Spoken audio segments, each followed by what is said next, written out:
Yes, yes. Those of you who know me, I'm not shy, so yeah, I'll toot my own horn. Curious, first off, is anybody here younger than 59 and a half? Okay. All right, that gets rid of part of it. In general, I'm William Price. I grew up in Barnesville. I still live in Barnesville with my wife, Cherry. We live in an old Sears and Roebuck house, built a long, long time ago. My first accounting job was 50 years ago, when I was 4. I got my Maryland CPA license in 1984. I got my certified financial planner designation in 1988. And I got a master's in personal financial planning in 2009. Also interspersed in there, I got my securities license and I have my insurance license. I keep all these things up, and it's kind of interesting because I have to do 40 hours a year for the CPA, 20 hours a year for the CFP, 16 hours a year for the insurance, and then the securities thing I got to do periodically, and they just keep sending me those things. I had to take 6 courses last week. I have 6 hours for this year, and I have to do another 6 hours. So I do a lot of continuing education. I sold my business 5 years ago, so I'm not taking any new clients, but I don't know, for some reason, it was a lot to get these designations, so I want to keep them. And one of the courses I had the other day, it was interesting because this thing was coming up, and they were talking about scams. So public service announcement, they were talking about 4 kinds of scams. Number 1 is fraud. Somebody just hacks into your computer, or they get your information, they suck you into it, they get it, steal your money, and you're gone. Number 2 are investment schemes. I got a hot tip for you. You know, you can buy this, you will double your money, I guarantee it. Any guarantee on investments is not a guarantee. It's not going to happen. Number 3 was the kitty thing. And we had a friend, this happened to her. She gets this call, it's kind of a scratchy voice, "Grandmom, I've had an accident. I need $5,000 to pay the police and the lawyer. Don't tell my mom and dad." She started to go to the bank to get the money. Bumped into her husband and had him say, "What are you doing?" He said, "Well, he's in trouble and I got to go get some money." He said, "Wait a minute. Let's call him." So I call him up and say, "Yeah, I'm out on the bay. I'm having a good time. What's going on?" So, it's this whole thing of getting the kids, social media. I know you got kids. I know you got grandkids. Probably have their names, know their sex. And I call up and I'm injured and I need help and I need it right now. So run to the bank and get me some money. And the last one was the lover. I met you online, and these, all these people deserve an Academy Award. They are just so good. I don't get online and say, "Please send me money." I get online, I build this relationship. We have things going. Yes, I'd love them to come visit, but my supplier just had a fire, and they burned up the inventory, and I got to find a new supplier, and I'm short on cash. Oh, let me send you some cash, because we all like to help somebody else in need. So those were the 4 types of fraud they were talking about. So that was just a little sidebar, because studying and all the stuff that I have to do, one of the sessions was on fraud. So please be careful. If I get anything that is remotely questionable, I delete it right away. I do not hesitate. I click on junk and I say, and block that sender. All right, so hopefully today we're going to cover 3 kind of general topics. One is distribution rules, and I'm talking primarily about your IRA, individual retirement account. Qualified charitable deduction, and that's a big one that hopefully, if you're not doing it, who knows what a qualified charitable deduction is? I know you know.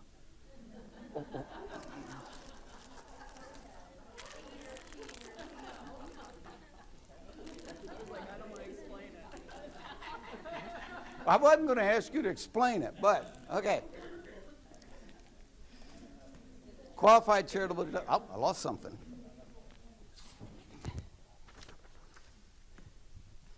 And some ideas, not entirely estate planning, but beneficiary designations, which comes into your estate planning. All right, so first off on the IRA distributions, not a problem in this room. If you're under 59 and a half, you take it out, there's a premature distribution penalty, 10%. All right, put the money in IRA, pull it out. 10% on the earnings. Some people, there was a time frame when you could put money in and not get a deduction for it. You put in that money, that was your basis in your IRA. When you pull that money out, you don't pay taxes on it. When you have the earnings, you pay taxes on it. And I used to describe it like a nice piece of chocolate cake. You got that cake, that's the money you put in. The icing is the earnings. And the first thing that knife touches is the earnings. So when you pull that money out, you start paying taxes right off the bat. Like I say, doesn't apply to this group because nobody's over 59 and a half. Next big milestone for IRAs is 70 and a half. And you can close your eyes, nobody looks. Anybody here over 70 and a half? Okay, you don't all get candy.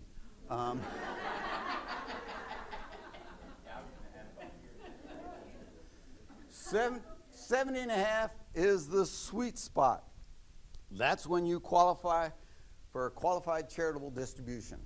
And I'm going to go over that in more detail because that's where hopefully you'll come away with an idea and save some money. Real money, not a scam. And then the last thing is 73. I'm not going to ask anybody who's over 73. 73 is when you have to... You get one for honesty. Who? I'm way over 73. Anybody else over 73? All right. So if you're over 73, you have a required minimum. And for those of you who don't know, there are peanuts in a Snickers bar. Once you hit 73, you have to take a required minimum distribution.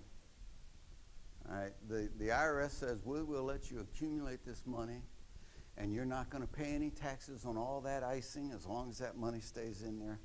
But eventually, we want you to take it out. And there are a number of people who say, I don't want the money. I don't need it. You know, between my investments and my Social Security, maybe my side job, the fact that I've paid off my mortgage, I don't need the money. Well, you got to take it out and pay taxes on it. All right? Mostly. Oh, required minimum distributions. There are all kinds of, I'm not going to try to cover them all. There are different scenarios, whether your spouse is a beneficiary or whether you're married or single, what your age is. So depending on all these different factors, you calculate your required minimum distribution. Like here's one, the table says, all right, at age 73, the denominator is 26.5. All right, so I take whatever my IRA was in December 31st of the prior year, I divide it by 26.5, and that's how much I have to take out this year. So if I have $100,000, I have to take out approximately $4,000. All right. Next year, it's 25.5. Goes down one number each year. When you hit 120, it's 2. Whatever you had, you cut it in half and you take half. 121, again, cut it in half. So there are a number of different rules for the required minimum distribution calculation, and there are different scenarios that fit it. But once you have it, that will give you your amount that you have to take, your required minimum distribution. I have my prejudices. Like I say, I started in the accounting business 50 years ago, and eventually I got my securities license so I could help people when I did financial planning. And one of the things about that is that I dealt with fidelity a lot. So I have my prejudices. I like fidelity. Not everybody likes fidelity, and I'm not pushing for them. I'm not accepting clients. So I got no axe to grind, but they're very, very good. They're very, very good to me, and I think they have good statements and a good record as far as managing my assets. When I get my December statement, I've got my balance. When I get my January statement, it tells me right there, here's your required minimum distribution. And as I go through the year, if I've taken any distribution, they'll tell me how much I have left to take. So that required minimum distribution is really, You got to do it. If you don't do it, you get whacked with a penalty. I didn't take the money out, I get a 25% penalty. So I do want to take my required minimum distribution. Now, I want to talk, again, this is a biggie, and I hope I don't get too much into the weeds and have too many of you glaze over. The qualified charitable distribution, essentially it says that I can make a direct contribution to a qualified charity, not your children, right? Not your neighbor, qualified charity, like Poolsville Seniors or your church. All right, so I can do a qualified distribution to a charity. If I pull it directly out of my IRA, I don't have to pay taxes on it. All right?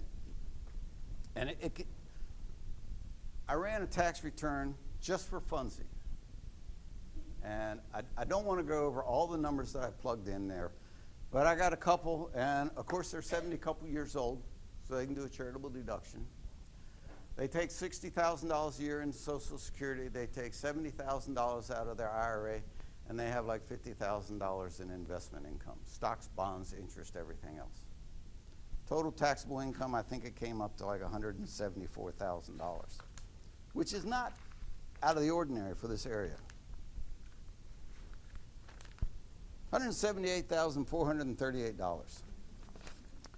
All right, now when they file their tax return, my total tax bill, federal and state, for that couple was $25,437. All right, like I say, they pulled $70,000 out of the IRA. And if you got questions, you can interrupt me and ask at any time. This is where I do nothing.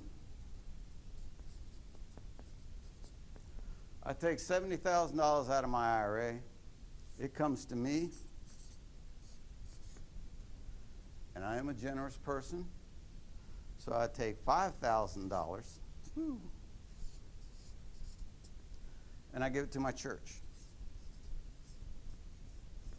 Or I give it to Poolsville Seniors. They'd love to have it. End of the day, how much money do I have? Hot diggity.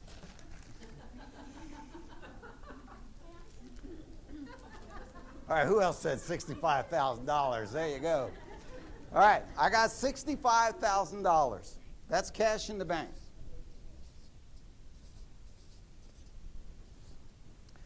All right, so, again, I have to take my RMD as $70,000. I like making donations to the church, so I give the church $5,000. I have left in my bank $65,000. Okay? Now,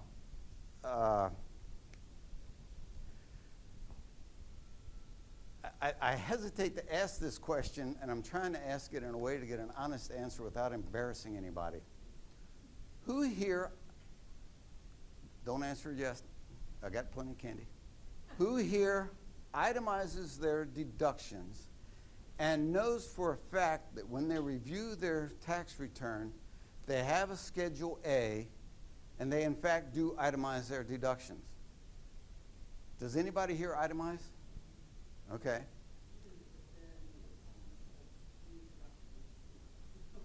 The reason I ask that, a lot of people say, oh, I gave my charitable information to my tax guy. Great. Yeah, I gave it to him. But the standard deduction now for a married couple is $34,700. Most people in our age bracket have paid off the mortgage. The number of people that itemize anymore, I couldn't find it, but it didn't click right when I was looking at it. But here was the chart, and it's like itemize, itemize, itemize, change the tax law, itemize. Nobody does it anymore. Makes the tax return a lot simpler, and you have a high standard deduction. A lot of people don't itemize. In this scenario, I'm assuming this family does not itemize. Okay? And now I've moved my paper over here, so I got to rewrite it. All right, so now with the qualified charitable deduction, I had to take $70,000 out of my account. I contacted Fidelity a while back, and they sent me a checkbook. So I grab out my IRA checkbook and write a check for $5,000, and I send it off to Poolsville Seniors. And Fidelity tells me on my statement, your required minimum distribution is $70,000, and so far you've taken $5,000.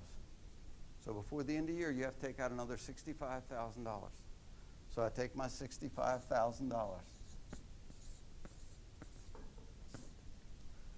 All right, in the old accounting thing, you double underline to say the tie back. All right, numbers equal, right? Cash flow wise. This way, I took the distribution, I touched the money, I gave it to the charity, and I have $65,000. This way, I had my distribution, I sent $5,000 to the charity, and I got my $65,000 distribution. Any questions on that? What? Spend the money, or can you just earmark it for charity? So if you want to have a qualified charitable setting or designation for that money, but you don't want to spend it that year. Can you earmark the money for a charity and spend it the next year? Or does it have to be, okay, it has to be distributed the year? There is. Oh, shoot. There's a way to do that, and for some reason, brain seizure, you don't do it every single day. You forget stuff. I can do a contribution to a qualified charitable trust at Fidelity. I cannot do that with my IRA money. But let's say I want to make, for some reason, I have a very high income this year. I won the lottery. So I want to increase my expenses. I set up a charitable trust at Fidelity, and I send them a check for $100,000. I get to deduct $100,000 on my tax return this year. The money's sitting in the account. What does Fidelity do? They give me a checkbook. Or they will take my instructions online. I log into Fidelity and I say, hey, this year, send $5,000 to Poolsville Seniors. And they say, okay, thank you. Next year, send them $5,000. I don't want to send them the whole $100,000 today because you know what? Next year, they think I'm going to give them another $100,000. So I can spread my gifting out over time. So the difference between scenario 1 and scenario 2 is whether that 5,000 passes through your hands or not? That's it. This way, I touch the money. How did you touch it? Because you put money in a checking and then you wrote a check. Yep, I got a check from Fidelity. I put it in my checking account, and then I wrote a check to the church. So you're saying the best thing is to just set up the charitable account. Over here, I told Fidelity, send the money to the church and send me what's left over. All right. So my cash flow, just for this one transaction, is essentially saying, end of the day, I got $65,000 in my account, both scenarios. But then I go and file my tax return. And this is where it gets into tax stuff.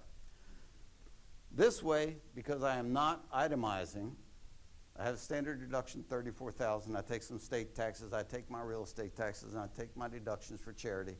And it's not $34,000 because I paid off my mortgage 20 years ago. I'm 70 years old, for God's sakes. So I don't itemize. Over here, I don't itemize. But what happens is, on this one, when I get that piece of paper from Fidelity, it says, you have taxable income of $70,000. This one over here, I paid it from the charity. I never touched the money. I have taxable income of $65,000. Ooh. Multiple colors. Oh. Taxable income. That's the difference. That's why you want to look at the idea of a qualified charitable distribution. It doesn't save you any money on the cash flow, but it saves you money on the taxes. Okay. Yes. Yes. Okay, both of the $70,000 when you were 73 and had to pull it out, correct? And with the other one, you just opened another account under another name, but you really didn't pull it out, you know, you didn't have to pay taxes on it because you opened that new account. Yes. The difference normally being, when I set up that trust account to do gifting, and I want to fund that account, when I had a client, really what we would fund that account, we wouldn't fund it with cash. I have to take cash out of the IRA. But in my scenario, like I said, these people have investments, you know, and some of that investments is Apple stock or whatever. You know, I bought it for $4 a share, and now it's $400 a share, and I've got gain out the wazoo. And I don't want to pay taxes on it, and I got too much Apple stock. Well, I give money to the church, but why don't I do this? Why don't I take a chunk of that Apple stock and I transfer it to Fidelity? My tax burden at that point in time is $0 because I didn't sell the stock. If I sell it, I have to pay taxes. But I gave it to a charitable trust, and now I have a contribution based on the fair market value. So that's the difference between cash and stocks. But if I needed a new roof and I had to spend that $70,000 or $65,000 in a new roof, that would be okay, or I would be. That's okay. Once this money goes in your bank, it's your money. And I got a roofer to recommend for you. So there's a difference. This is just cash. And like I say, my scenario is they do not itemize, and they have to take a required minimum distribution, and that they are charitable. If I don't give any money to the church ever, doesn't matter. But if I give money to charitable organizations, this way is going to be a smart way to do it. Now, I told you up front, this family right here, how much did they pay in taxes? $25,437, federal and state taxes. This family over here, how much are they paying? Guess. All right, I got 20. That's closest so far. Next number.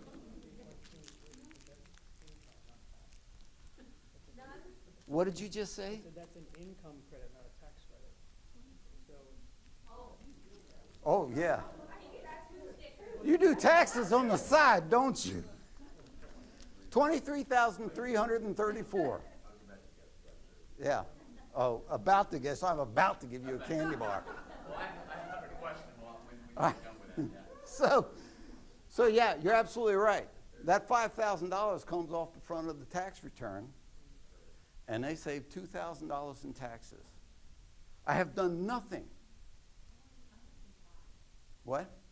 Yeah, but it's your tax rate. But they got penalized for not getting rid of that $70,000. No, they still took it. And It's Cindy just was that- a third on the 5,000, right? Something like a 5,000, a third of that is, Well, 2,000, about 40%. yeah, right. So that's their tax, they're being taxed at 40%. Yeah, federal and state, everything last dollar. Oh. So I'm sorry. I have a question. So if you do the charitable deduction, can you do it incrementally throughout the year, or do you know, like maybe you have 6 charities? And you Oh, thank you. You are a plant. So, like I say, I call Fidelity, and I ask them. They send me a checkbook. It's a free checkbook. They don't charge me for it. I had a couple, and it was interesting. She had an IRA, and he had an IRA. She gave away every penny of that IRA. When it was all said and done, she got nothing.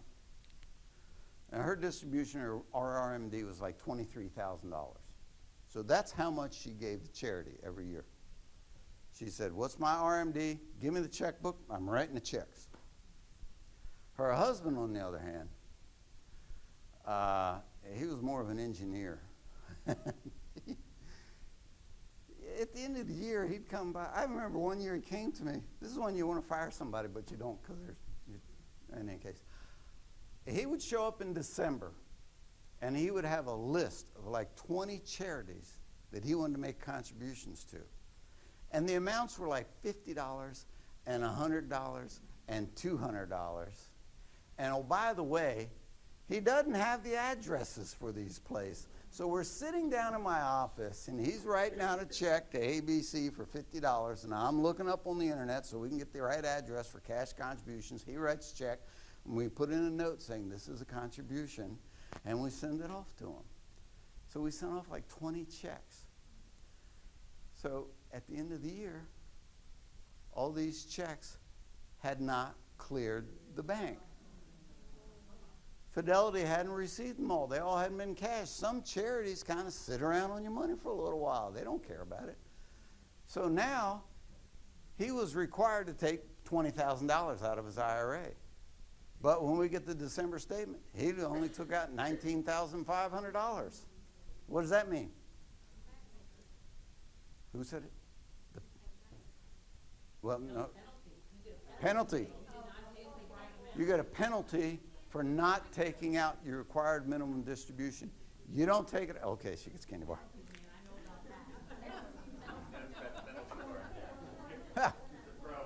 No, I will say there is a penalty assessed if you don't take out your required minimum distribution. And the first word there's a clue. Required. All right? Required minimum distribution. I have to take it out. If I don't take it out, I'm subject to a 25% penalty for the amount I did not take out. 25% of the amount. Yeah, not the whole amount. 25% of what I didn't take. Yeah. I was supposed to take out 70 and I took out 60. My penalty is? 25% of the difference. Which is?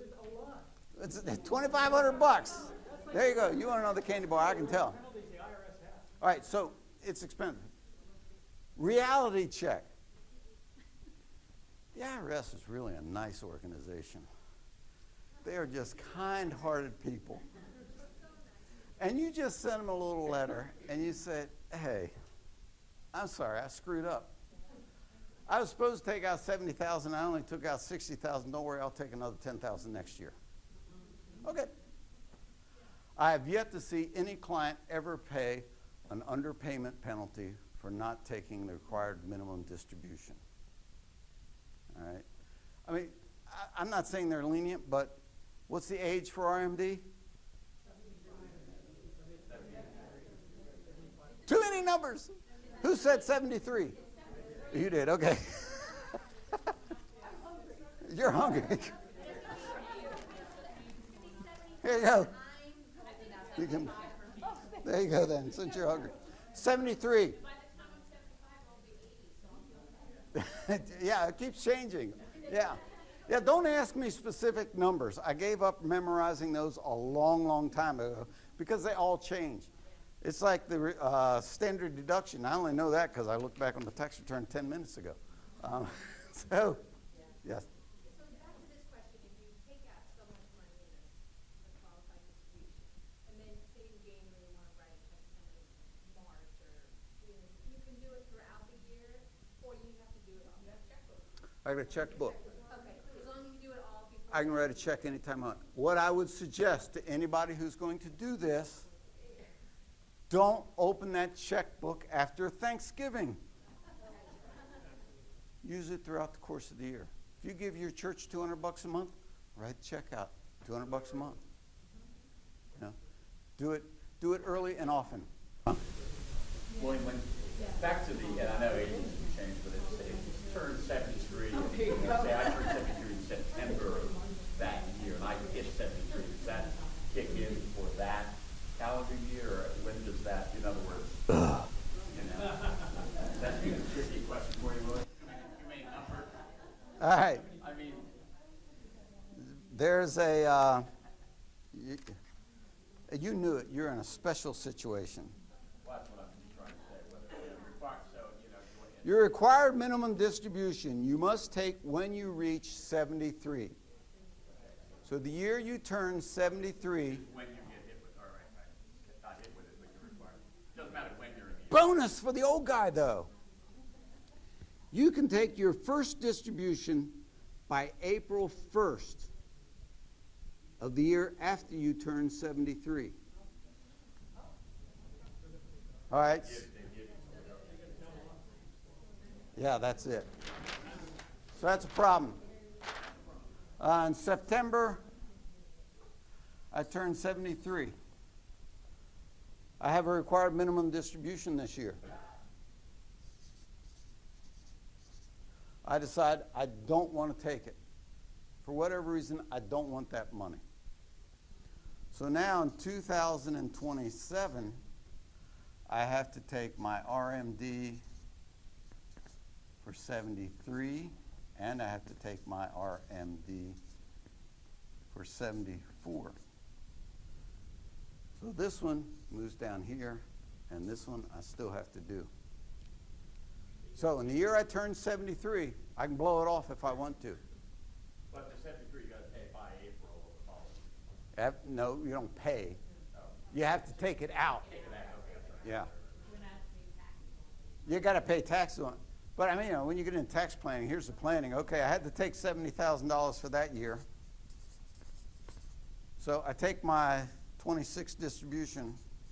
And I say, send me $70,000. Okay, they send me $50,000. Now before the end of the year, I got to take 27. So I say, okay, send me $70,000. But let's see, that's $140,000. What's 20% of that? I was counting on you. $28,000. Oh, okay. So, you want another candy bar? I'm sorry, I didn't bring lunch. Okay, so I got to pay $28,000. What can I tell Fidelity when I ask for that check? Withhold the taxes. I withhold enough taxes on the second one to cover both of them. All withholding is assumed to have taken place over the course of a year. I've just avoided any underpayment penalty. Now, not saying that you're there, but since you mentioned it, anybody know what ACTS is? Ask me no questions, I tell you no lies. No, ACTS, A-C-T-S. This is a place that runs Buckingham's Palace. Yeah, okay, so they will send you a nice little piece of paper. You get their emails, and it says, ooh, the secret tax perks of ACTS Life Care. Entrance fee deduction. They've calculated it for you as a medical expense.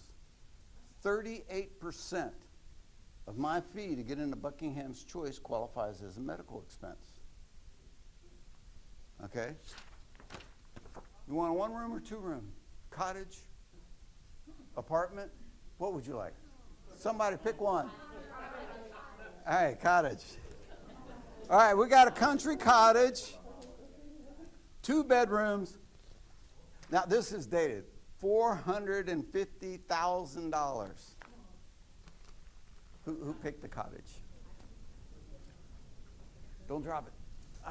She dropped it.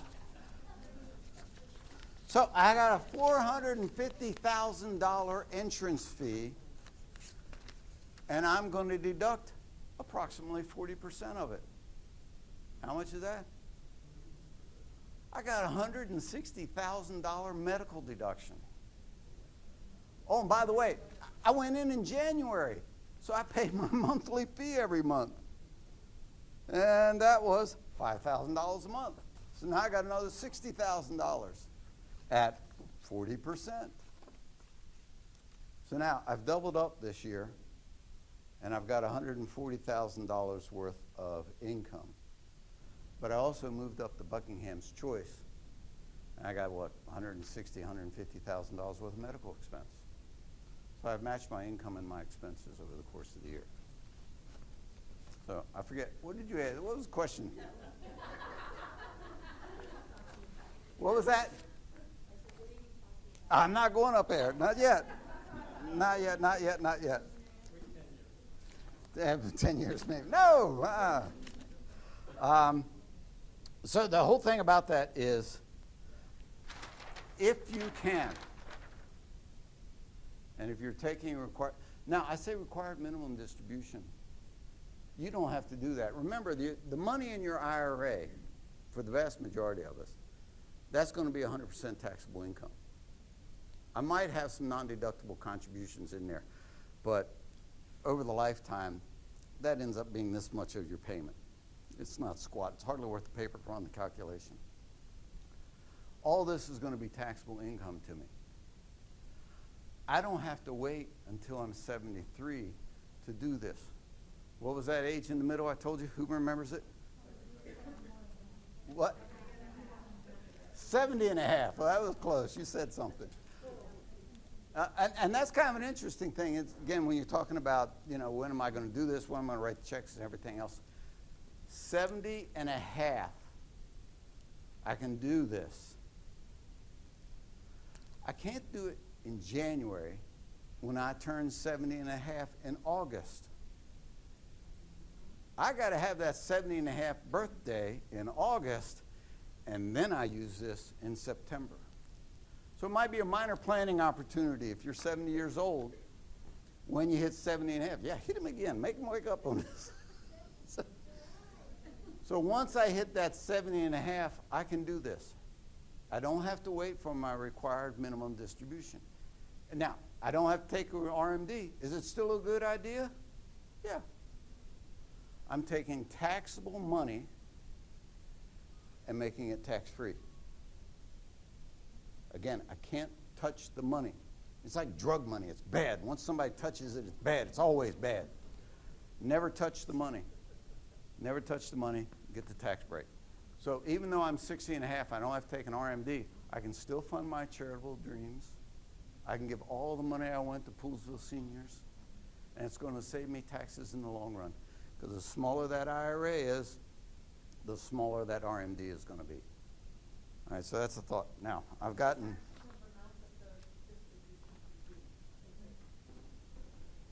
I'm sorry, what was the first part of that? What's the maximum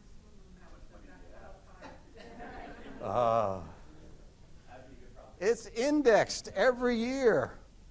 Is it your qualified distribution for that year, or No, I wrote it down, and I'm sorry, like I say, I've given up on memorizing numbers, but I'm going to say $111,000. I can't just flat out give it all away in 1 year. So, and that's indexed, and it goes up each year, and I think that number was for 2026.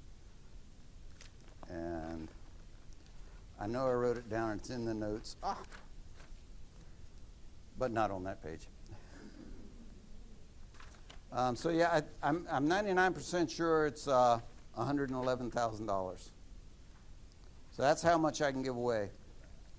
And like I say, the most generous I saw were people that was their whole distribution. What's the RMD? That's how much they give away. Could I give away more? Yeah, up to $111,000. Okay, and again, that's going to reduce my IRA. It's going to reduce my taxable income at some point in the future. Your IRAs, what happens when you die?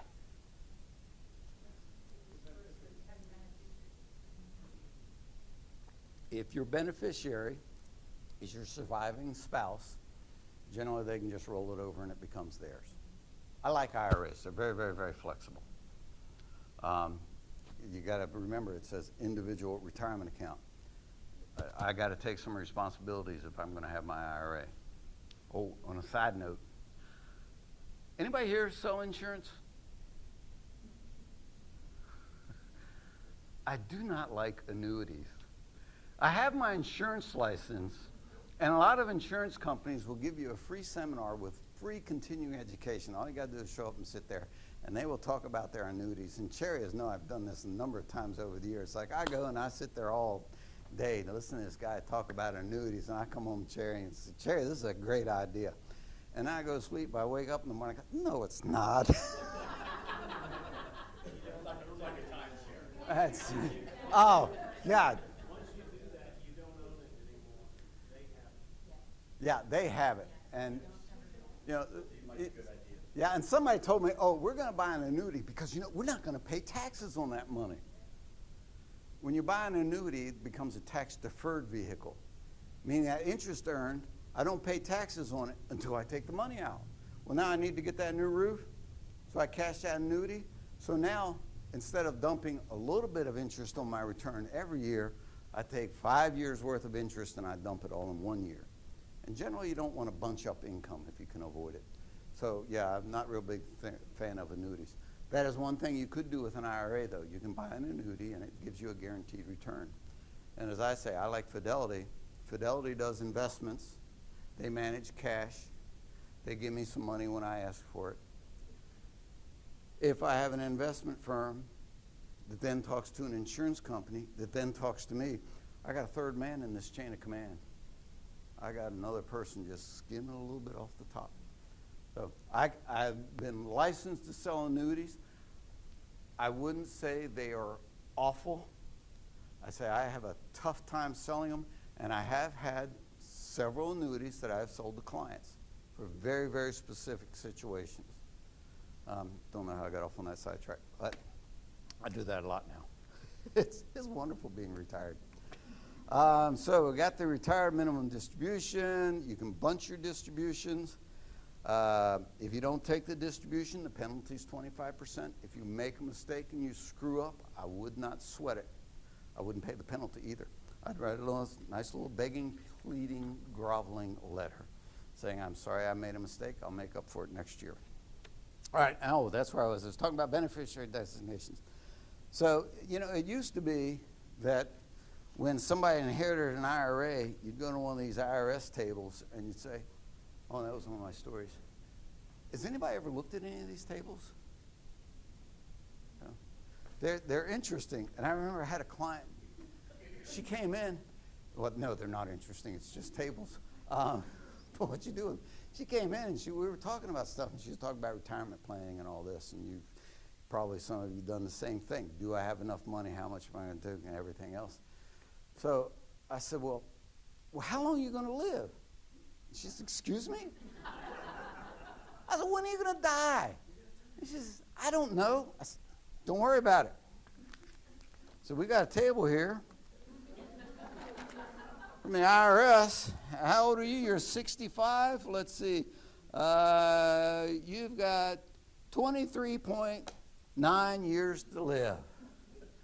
And she just burst out in tears. That's all I have left. Looking at where you are.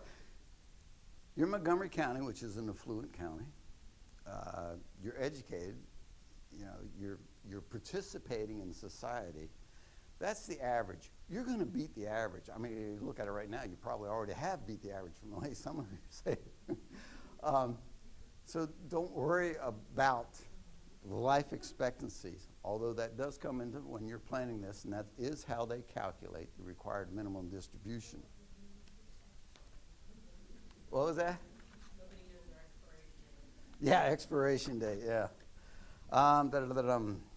On the beneficiary designation, that's where I was thinking that. It used to be that you'd go to the beneficiary and you'd take their life expectancy, and that's where you'd take the money out of the IRA. Now it's subject to a 10-year rule, and it's a cliff rule, meaning that if I wanted to, I don't have to take a payment these years. I can take it all in year 10. Okay? So, again, it might come into planning. I'm quitting my job, or for some reason I'm going to give all my IRA money somewhere else, and I'll take this inherited IRA money at that point in time. So they manage the same thing as far as taxability goes. Again, when I put most of that money in there, and it's most of its earnings, I'm going to pay taxes on it when it comes out. If I die and leave my IRA to Cherry, she's just going to roll it over into hers, and then she'll use her life expectancy to figure it out. If Cherry predeceases me and I die and I leave it to the 3 kids, each one of them will get a little account, and we'll split it in 3 pieces, and each one of them will have to take it out within 10 years. All right, so that's basically, I mean, there's not a whole lot of stuff to do on beneficiary designation unless I designate a charity. And again, if it's a qualified charity. And what you're really looking for, no goods or services were provided in consideration for this contribution. Please retain this document for your tax records. So whenever you make a charitable deduction, theoretically, you should get a letter like this. You guys send them out? Or with a personalized note, say, thank you, we would like to hear from you early and often. So you want that letter, and yeah, I keep these things. I don't attach them to my return, but they do go in the filing cabinet, so I have them. So if I'm looking at my beneficiary designations, has anybody looked at their beneficiary designation? A lot of your statements, they will put it on there. Oh, yes. That was a definite yes. I heard that, yes. Yes, I did. Anybody else do that? Always. Are you holding up? Collecting them all. All right, so like I say, the biggest thing I really wanted to harp on was trying to get you to laugh. Thank you very much. Talk about the qualified charitable distribution. You know, this is, in my mind's eye, a no-brainer. It is a way to save money on taxes. And if you really do this and you appreciate it, just take half of those savings and give them to Poolsville seniors. You got your RMD. You could bunch that if you wanted to. First year only, never again. If you screw up and you don't take it, don't worry so much about the underpayment penalty. Just beg it off the IRS, and generally they'll forgive it. Like I say, I have yet to see anybody pay that. And are there any other questions? That's kind of what I had for prepared notes, and we're at about 50 minutes, which I thought it would be. So, Tom. Can you touch on Roth IRA versus regular IRA? Roth IRA is a wonderful idea. We do, Sherry and I have done this tax seminar probably for close to 40 years ago. Go by, and the guy by the name of Bob Jennings. And he says, you know, this Roth IRA is wonderful. I put the money in. I never pay taxes on it. Not only that, I put the money in. But where the money comes from, the kid has to have earnings. But the latest, newest thing with the Roth IRA is if you had a 529 account, does that ring a bell? Everybody know what that is? College savings account. We were very, very fortunate. We had 3 grandkids. We put them all through college. They all had money left over in their 529. We're doing Roth conversion. That 529 money, if you pulled it out and you didn't use it for college, you had to pay taxes and penalties on the earnings. Now we can take that 529 money and we move it over to their Roth IRA. Now, that brings me back to old Bob Jennings. Old Bob Jennings would say, I love the Roth IRA. It's a great idea. I can put money in there for my kids. He says, I hire my 2-year-old. What do? I pay them to be in my advertisement for my business. And I take a picture of them and I pay her $2,000 and I put $2,000 in the Roth IRA. And you're never going to pay taxes on it. And the reason I mention old Bob Jennings, he says, you know, my mother said, I've been doing taxes for X number of years, and my mother, before she passed away, said, I did her tax return one year, and I gave it to her, and she said, Bobby, you made a mistake on my taxes. And he's like, what? She said, what the hell are you talking about, Mom? He says, right here, you got Social Security. Mr. Roosevelt told us we were never going to pay taxes on that Social Security. She said, I think you made a mistake. And he said, well, I couldn't explain to him. He said, don't worry, Mom, sign the forms, I'll fix them. So theoretically, on this Roth IRA, we're never going to pay taxes on it. But we have a massive debt. Everybody wants a tax break. Nobody wants to pay taxes. And we're blowing shit up all over the world. So who knows? It might get taxed one day. So I would keep track of the funds that went into the account, where they came from, whether they were pre-tax dollars or whether they were 529 conversion or what. But I would definitely track my Roth IRA contributions just in case something happens in the future. You have the option between regular IRA and Roth IRA when you should put it in a Roth IRA. Typically, yeah, if I got the money and it's not going to matter, and A times B times C equals A times C times B. If the numbers are the same, it doesn't matter what order they are, right? So if I'm paying taxes today versus paying taxes tomorrow, the only number I can change in that equation is what my tax rate is. So if I got a 2-year-old kid who's posing for a picture in my advertisement, her tax rate is 0. All right? It's not going to get any lower than that. Yeah, I'm going to pay her and set up a Roth IRA, no doubt. I got the kid who's very successful, and he's making $200,000 a year, and he wants to do $2,000 in Roth. Can't do it. Well, there, again, too many numbers there for me to quote, but he's making good money. He wants to put money in a Roth IRA. All right, so now the question in my mind's eye is, what is his tax bracket going to be when he retires? So if I can get a deduction today, it's going to save me cash right now today. Or I can put the money in and not pay taxes in the future. So I'm guessing, what is my future tax rate going to be, and what is my tax rate today? And we used to always say, I'm going to be retired, my tax rate's going to be lower. Anybody here still believe that? Yeah, the taxes really didn't go down. So again, that A times B times C, A times C times B, it's all the same number with difference in tax numbers. Now, that being said, if I can save tax dollars today, I can go to the locals and buy a beer. If I put it all away, I can go to locals when I retire. So it's kind of a personal preference. Either way, if I can save it today, I'm going to come out ahead in the long run, whether it's a Roth or a 401k or whatever. All the grandkids, we beat it in there. What's your pension? How much they give you? Max out. Yeah. You want another candy bar too? No more candy bars? Okay. Anything else? She's more candy. She's just kind of quiet, that's all. Anybody else? Yes. Oh, question? What would be like the name of a professional that I would go to that I would get the advice of like what I do with my house, and like if I want to put it in a trust or use my kids to do best tax for myself and my children? I would say generically what you just mentioned is a certified financial planner. What? He's going to take your candy away. Yeah, give me back a candy.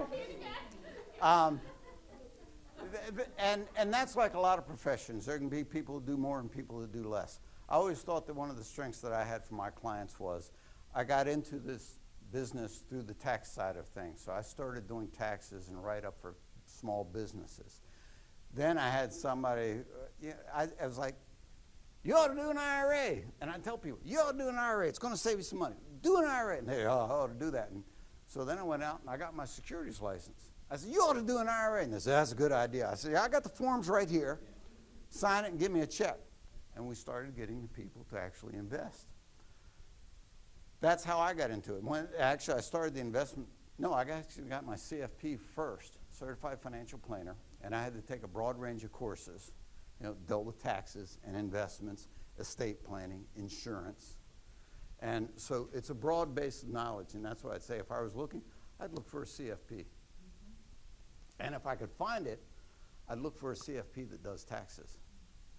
Because, I used to say, you could mess around, you could have several people on the side, you could have a second family out there, which seems to be a more common story lately than weird. But once a year, you got to take all your stuff and go to one person and say, here, do my taxes.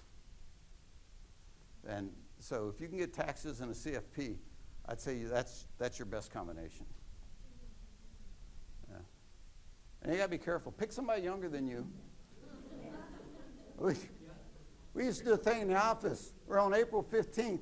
Chair would come in, and we'd open up the mail, and we'd see how many checks we got for billing taxes. And I'd add it all up, and we'd divide it by 3, and we'd send a check to each one of the kids. So every April 1st, April 15th, they got a check from us. Cassie calls up Cherry and says, Mom, what am I going to do if William dies? And Cherry goes, excuse me? She said, I just can't imagine going to somebody for my taxes and say, here's all my shit, how much are you going to pay me? So I would look for a CFP. I am a CFP, but I'm not taking any clients and I don't have any assets under management at this time. If you want, I'll give you a name and number later. Speak to the fact that a lot of people advertise that they're a financial advisor, and how that relates to CFP and people selling insurance. Yeah, well, you just nailed it. The financial advisor is a generic term. It is not a license. It does not convey any educational experience. The thing about the CFP is the fiduciary responsibility. You know, as a client, my obligation is to put your interest ahead of mine, which on the face of it sounds really stupid because I want you to pay me. You know, and obviously if I could give you everything, it's in your best interest, but I can't afford to live that way. So it's kind of a two-edged sword. It doesn't work in my mind's eye. But again, I think that a CFP is somebody who's been through the coursework and has the designation. And some will do brokerage activities and some will not. I did. I say I dealt a lot with Fidelity. And I charge clients for assets under management. My typical fee was 1% for the first $1 million. And then it went down to 0.5% of anything above that. My fee was grossly below market. It was a problem when I went to sell my business. So I wasn't billing the way everybody else was. But we made a living, put the kids through college. You know, still had food on the table, so it's not bad.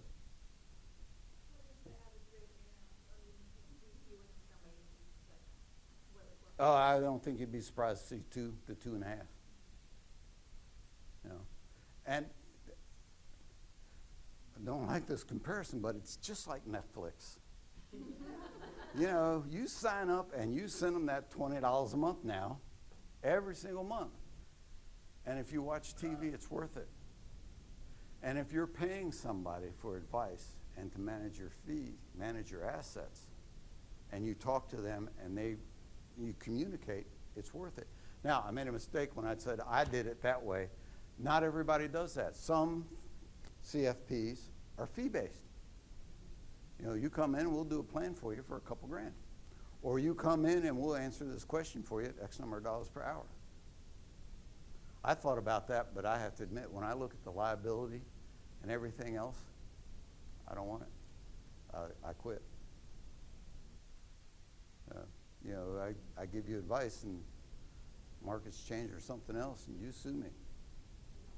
It's not worth the risk to me. Yes?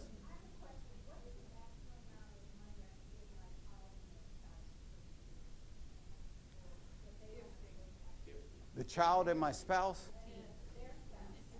And their spouse, yeah. Okay. Yeah, like I say, I've given, it used to be $15,000. If you Google that, it's really a question. But Cherry and I can each gift to Nicholson and his wife, Anna. When it was $15,000, Cherry could give Nickel a check and Anna a check, and I could give Anna a check and Nickel a check. So we could give them $60,000. So for a married couple, basically you take the annual exclusion to another married couple, multiply it times 4. Now, that being said, in reality, you want to give them $100,000 to go buy a house? Give them $100,000. Help them out. They go buy a house. Your obligation is to file a gift tax return. The gift tax return will cost you the tax return preparation fee. It won't cost you anything in taxes. All right? Your annual exclusion now, and again, all this stuff is indexed, and again, it's like $13 million. So until I give away $13 million, I don't pay any gift tax. So if I'm going to give my kids $100,000 or $200,000, technically I should file the gift tax return. It says I gave it to them. Now, when I die, whoever is doing my estate should go back and get a copy of that return and say, oh, by the way, William Price had a $13 million exemption, but he gave away $200,000 back in 2027, so he only has $12,800,000. So, which today is not a problem. Well, what?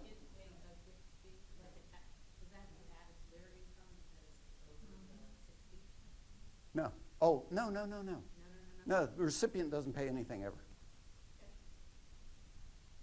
No. And you can give gifts to friends, too. Would you like a candy bar? Yeah. I was supposed to lecture, I had to go do something with my grandson. My mom passed away in September. She did pretty good in regarding to assigning beneficiaries to all her investments accounts, except she has stocks. And I'm overwhelmed at what do I do? Can you put me in the right direction and talk to someone who would help me walk through the steps? Okay. Did y'all hear that? Yeah. Mom died, might have had a bunch of stocks. Number one, while you're alive and still here and coherent, you can read stuff and write your things.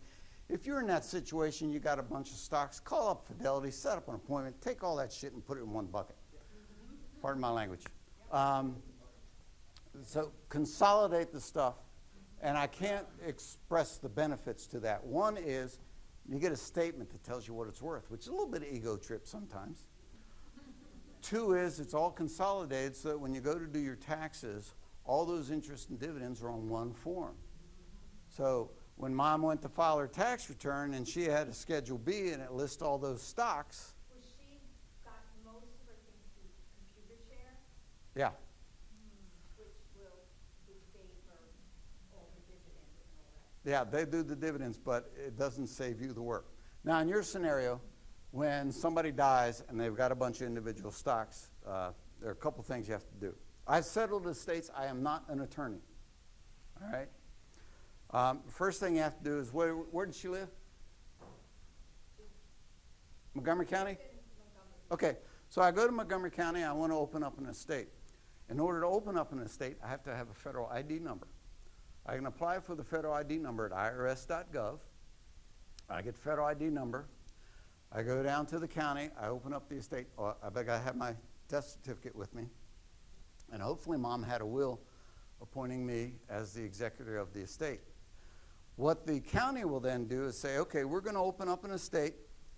And we're going to give you letters of administration. It's like a power of attorney for a dead person. Letters of administration says, hey, Mom's not alive anymore. I can act on her behalf. So now I go to ComputerShare and I say, oh, by the way, Mom's deceased and I want to transfer all these stocks either into the name of the estate, which is probably what I would consider doing, and I'm going to set up one account and I'm going to work with them to transfer all of these stocks into one bucket. Now, in the interim, one of the things I want to do is I want to take Mom's date of death and find the value of the stock on the day that she died. That's going to give me a basis for when I sell or when it passes through my estate, whatever happens to it. So I want to establish that because one of the things is I got to go to the county before when this is all said and done. I got to say, oh, Montgomery County, you appointed me. You gave me this power. I went out and I looked at everything Mom had. And I added it all up. This is where I say, what kind of a job is this? So I went to the estate and I added up everything. I added up the stocks, I added up the cash, I added up the car, I added up the jewelry, I added up all this stuff. And then I went through and I said, what did the will say? Well, the will said give it away. So I went to the paperwork for the estate and it said, well, pay the bills, give some to the kids, and distribute everything that's left. So by the time it's all said and done, I'm at zero. That's what the county's going to ask you to do, and that's what the estate probate process is. Yeah. All right?